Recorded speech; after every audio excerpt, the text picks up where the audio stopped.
Good day, YouTube, and welcome to Bishop's Blast. I'm your host, go by the name of Dr. Mebane, where we dive into what I consider a sanitized version of a YouTube channel where we talk about all things firearms related. Now, I'm not a subject matter expert by any stretch of the imagination.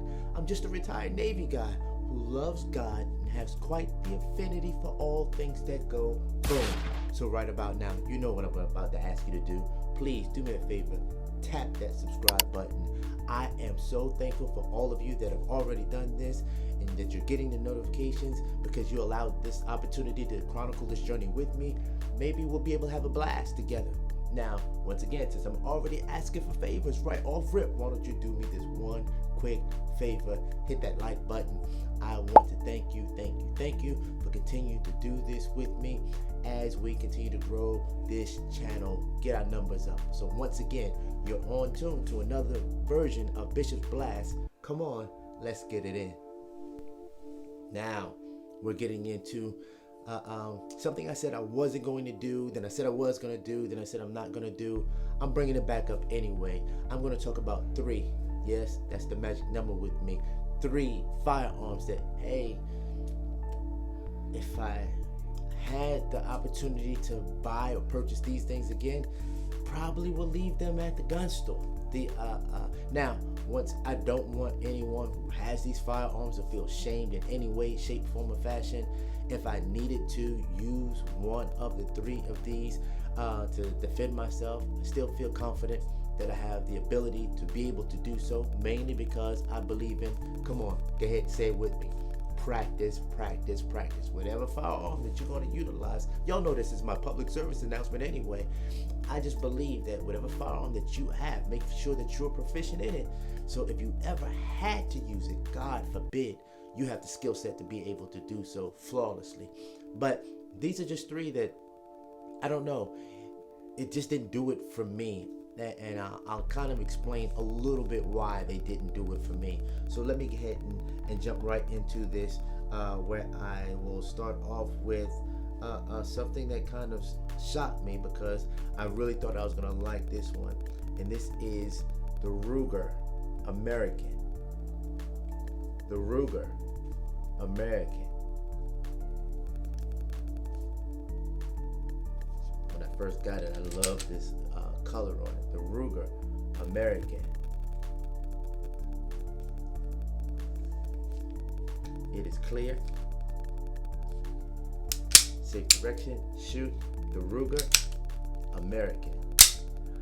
I thought I was gonna really like this. This is a polymer frame striker fire pistol that's chambered in 45.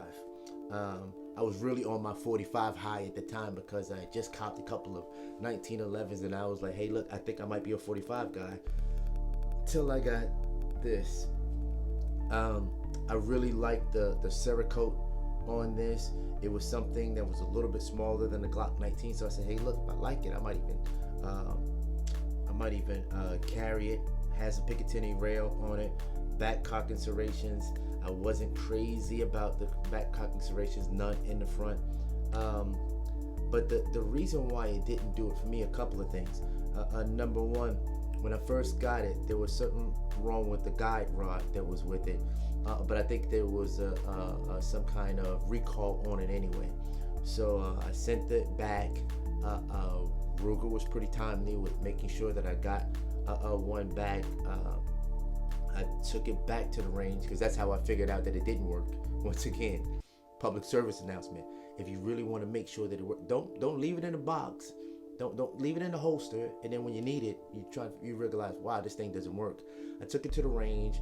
I realized with all of the failure to feeds, and then I got one that was actually jammed in there, and it took me forever to be able to get out. So realized it was a guide rod issue. Got another one, took it back to the range. It ran decent, so I put it on the shelf. Then I said, hey, look, I probably didn't have enough rounds through it for a break-in period, so I think I tried to put around 300 more rounds through it. I really liked the feel of it in my hand ergonomically, but a couple of things that really messed it up for me was this pull. I would hate to have to leave the gym from doing arm day and have to do that. It is ridiculous. And this is after having quite a few rounds through it, taking it apart, cleaning it, oiling it up a few times. Maybe it's me. Maybe I need to put maybe 500-600 more rounds through it. I will take it back out to the gym. I don't believe in just in giving up on a good firearm, or at least giving it its opportunity to shine later on. Maybe I'll take it to a gunsmith, and maybe they can just have some fun with this and do something different with it. But that between that pull and that trigger pull, it's gritty. It basically, this just didn't work for me. It's the Ruger American, chambered in .45. I'm not saying that it's a bad gun. This one specifically just didn't do it for me. Just to let you know, it has a 6-round capacity. No, actually 7-round capacity. Maybe I'm spoiled with my 9s, but 7 rounds. Come on now. This next one did meet my round capacity fetish, if I would say so. This one they call the SARN. It was very expensive. This is the SARN. I have a hard time pronouncing the full name of it. It's the SARN. This is clear, safe direction, shoot. This is the SARN. Very inexpensive, but I did have high hopes for it. This is a polymer frame, hammer fired pistol that you can either be utilized in single or in double action. SARN. I really did like how it fit in my hand. I like this, the 1911 beaver tail perspective on the back of this. The sights were pretty small, but it's okay. The thing that didn't do it for me was I didn't too much care for the back cocking serrations. For you press checkers, there's nothing in the front, and it's extremely smooth. But the good part about it is the slide is relatively, maybe it's because I just got through doing this, but it's relatively smooth to move the slide with this, and it felt good into the hand. When I went to the range, I had various different issues with shooting it, not mechanically, no failure to feeds, no jams, no misfires. I do like the fact that it has, if you have a light striker fire where it seems to hit the mechanism, but it doesn't actually go. You can actually, it has double strike, triple strike capability where you can say, hey, look, it didn't go. I don't necessarily have to clear around and shoot again. I can just keep pulling the trigger until it does work. So for all the times that you might have a light primer strike, I think this works pretty well with that. I wasn't crazy about the trigger pull, to be honest with you. I literally have to go in double action all the way back with a lot of creep. And this is heavy here.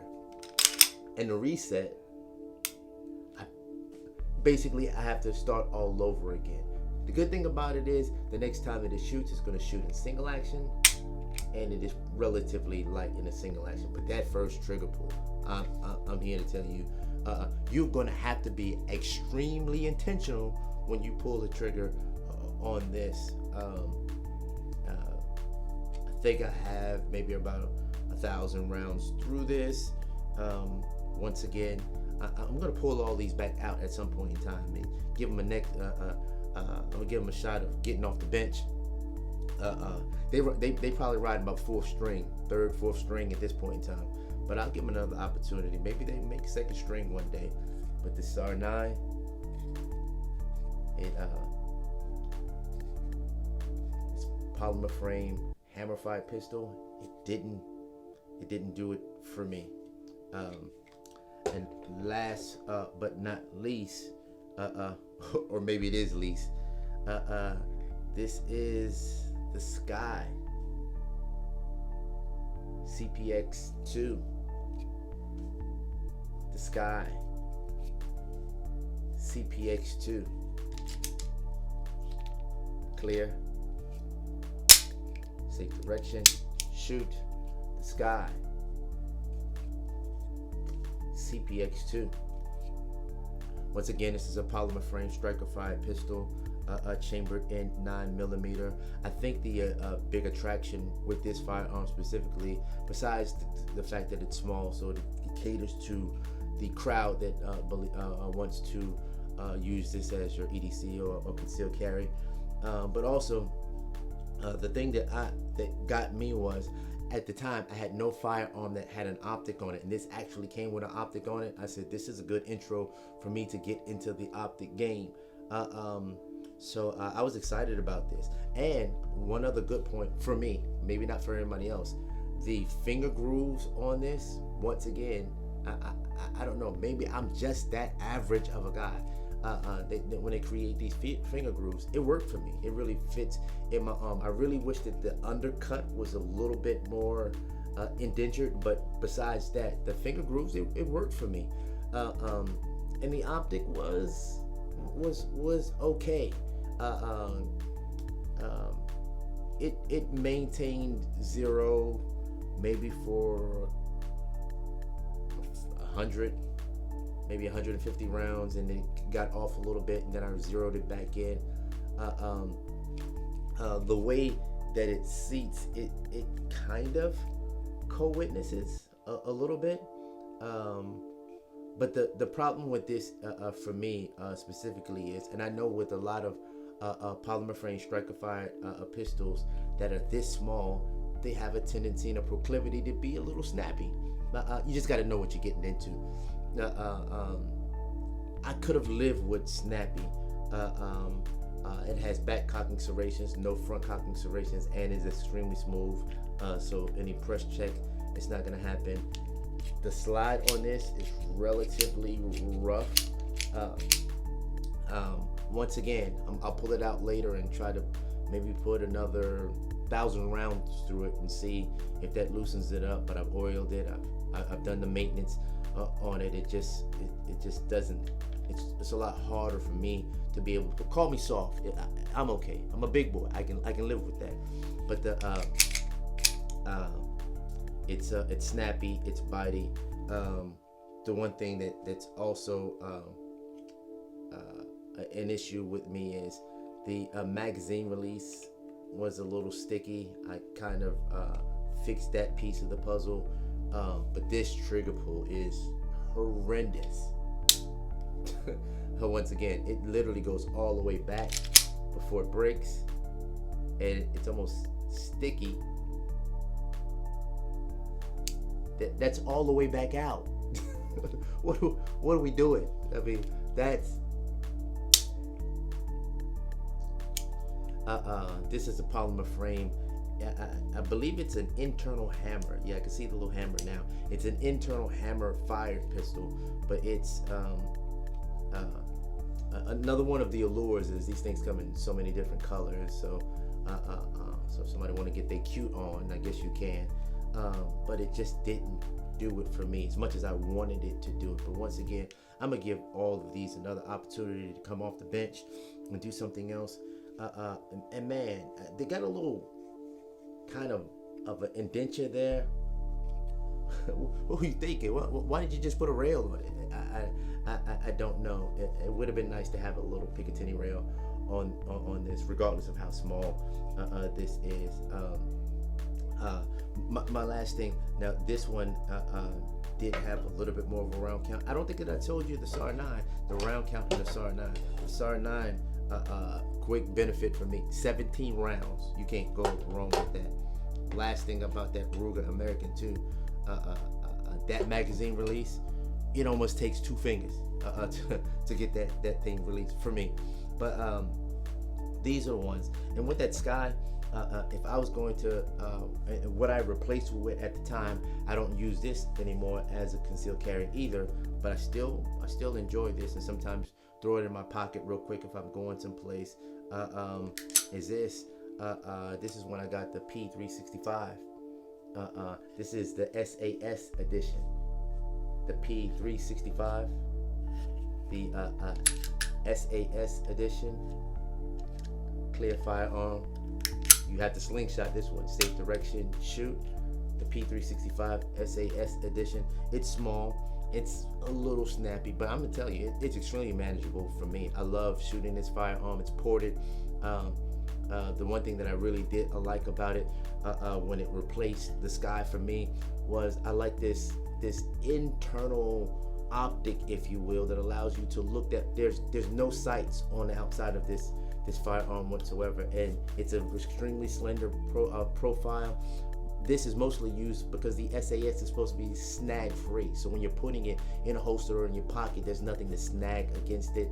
But even though it doesn't have it doesn't have sights on the top, it has a little kind of window of an optic. Once again, I don't want to flag myself, but it has a window of an optic where you can have a little green bullseye in it. And I'll be honest with you, I was extremely accurate using this, and I didn't think that I would be.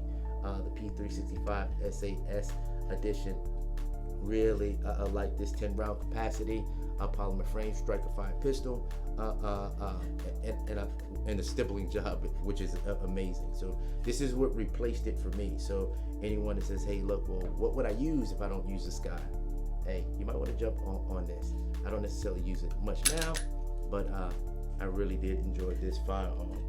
Once again, these are just 3, threw that 4th one in there just to let you know that everything is replaceable. This is just a few firearms that didn't necessarily do it for me coming out the box, but once again, I serve a God of a second chance, so I'm gonna give these firearms another shot.